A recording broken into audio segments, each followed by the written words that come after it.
Sud Radio, 10h midi, Valérie Expert. Avec vous sur Sud Radio, on est ensemble pour le 10h midi avec Serge Effez en ligne avec nous. Bonjour. Bonjour.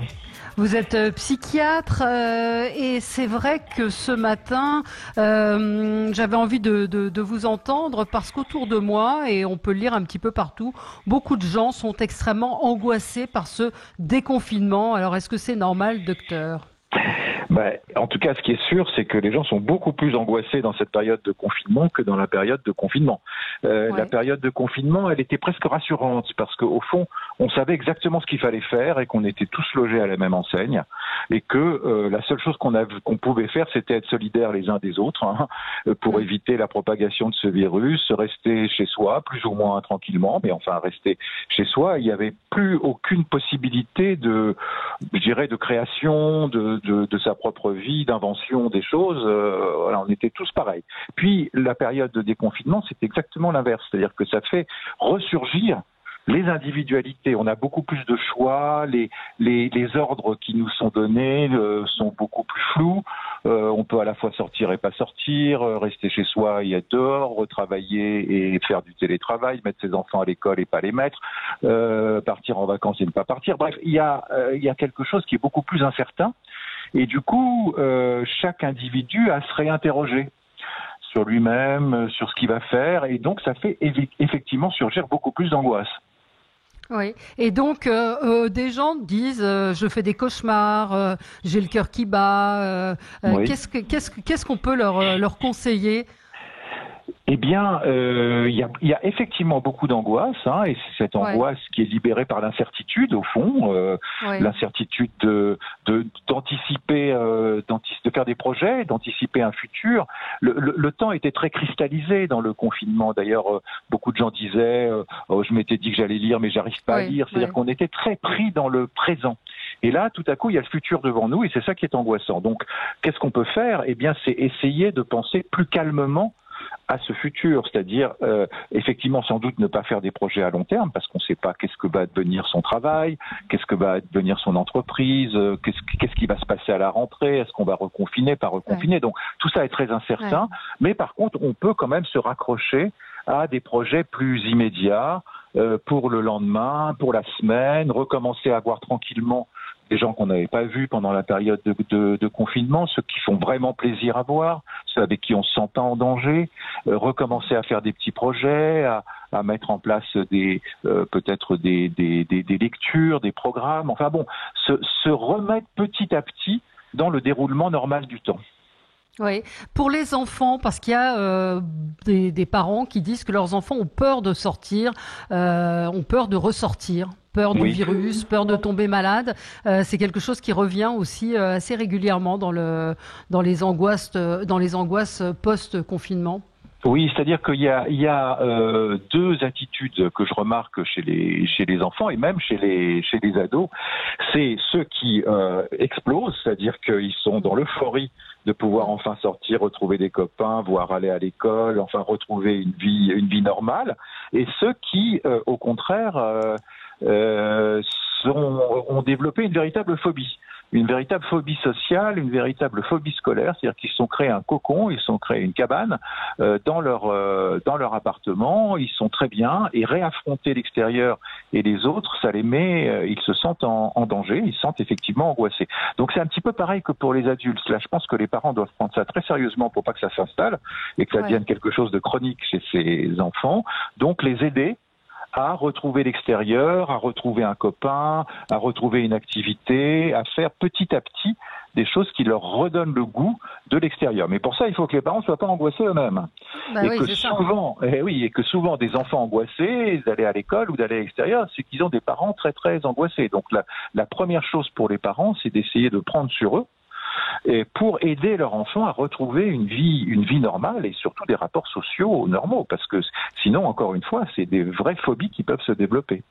Oui, vous êtes inquiet, vous, de l'afflux qu'il peut y avoir dans les services de psychiatrie. Je me souviens au tout début du confinement, on avait eu un auditeur qui nous disait, bah voilà, mon psychiatre a fermé, je ne sais pas où aller. Donc des gens qui n'auront pas été traités, qui avaient déjà des pathologies et qui se sont vraisemblablement aggravées pendant le confinement. Oui, ça c'est une vraie inquiétude. C'est une vraie inquiétude, c'est-à-dire que sur les pathologies psychiatriques à proprement parler, eh bien le confinement a paradoxalement eu un effet plutôt rassurant. C'est-à-dire que la plupart des gens qui sont suivis en psychiatrie, ils étaient confinés bien avant le confinement, c'est-à-dire avec des difficultés relationnelles, sociales énormes, des gens très seuls, des gens avec des vies très ritualisées, etc. Ouais. Donc le confinement finalement les a confortés dans leur vie ordinaire et les a même aidés par rapport à ça. Et là, le fait de retrouver tout le danger des relations sociales, eh bien, ça peut faire surgir des bouffées d'angoisse, des bouffées délirantes. On voit là, mes collègues qui travaillent aux urgences en psychiatrie voient arriver des émergences de délire chez des personnes relativement âgées, c'est-à-dire que 35, 40, 45 ans, qui n'est pas du tout l'âge habituel où on commence à délirer. Donc, effectivement, il y a une fragilité psychiatrique, je pense, qui a été générée par cette angoisse massive du confinement et qui risque d'apparaître aujourd'hui. Et qu'est-ce qu'on fait? On les traite, ces gens-là? On leur donne des anxiolytiques? Il faut commencer des thérapies? Qu'est-ce que vous conseillez par rapport à ça? C'est ce qu'on sait plutôt bien faire en France. Hein. Une prise en charge psychiatrique globale. On a quand même un dispositif de psychiatrie qui a été un petit peu démantelé tous ces derniers temps, mais enfin qui est là, ou avec une prise en charge globale, psychosociale, médicamenteuse, voire des hospitalisations si c'est nécessaire. Mais de fait, ça va se présenter. De ne pas rester avec son angoisse, c'est aussi un conseil qu'on peut donner. C'est-à-dire si on se sent vraiment mal, c'est d'aller consulter et surtout pas de s'enfermer. On a Michael qui nous dit, moi j'ai peur de ne pas retrouver ma vie sociale d'après. C'est ce qui m'angoisse beaucoup, que tout soit différent en fait. Oui. Il y a deux questions. Effectivement, l'angoisse, c'est un peu la forme dénaturée de la peur. C'est-à-dire la peur, elle a un objet. Donc, une fois qu'on a identifié l'objet de la peur, on peut essayer de l'apprivoiser davantage. Tandis que l'angoisse, elle est beaucoup plus irrationnelle. C'est une peur qu'on ressent, mais on ne sait pas très très bien de quoi. Et pour ça, il faut être aidé. C'est-à-dire qu'il y a des gens qui sont des spécialistes pour essayer de vous faire repérer un petit peu plus clairement et un petit peu plus finement quelles sont les causes de cette angoisse. Donc, il faut absolument pas hésiter à consulter dans ces situations-là. Je dirais que les amis, les proches, la famille, même avec la meilleure volonté du monde, ça suffit souvent pas à calmer ces angoisses. Hein. La peur de l'avenir aussi, se dire finalement ce virus, on ne sait pas comment il va évoluer. Est-ce qu'on risque de ne plus jamais pouvoir aller au restaurant ou comme on le faisait avant, ou rencontrer des amis, les embrasser? C'est cette incertitude aussi qui ajoute à l'anxiété. Oui. Et on vivait finalement jusqu'à il y a 3 mois avec un sentiment d'invincibilité. On savait bien qu'il y avait la mort, que ça existait, qu'on pouvait tomber malade, que les personnes âgées allaient mourir petit à petit. Mais bon, il y a un déni de la mort qui s'est quand même installé dans nos sociétés, et surtout dans nos sociétés occidentales, et qui était quand même très triomphant. Et là, ça nous a tous pris de plein fouet, hein, cette fragilité que nous avons, ce destin d'être mortel que nous partageons tous. Et c'est vrai ça a été très très inquiétant pour nous tous, mais encore plus pour certains. Et se double évidemment par rapport à ça des difficultés réelles qui vont se poser à la rentrée, des vraies difficultés de travail, de chômage, bien sûr. Des vraies difficultés économiques. Donc tout ça fait quand même un mélange un peu détonnant, hein, il faut bien le dire. Et on a chacun à pouvoir essayer d'affronter ça le mieux possible.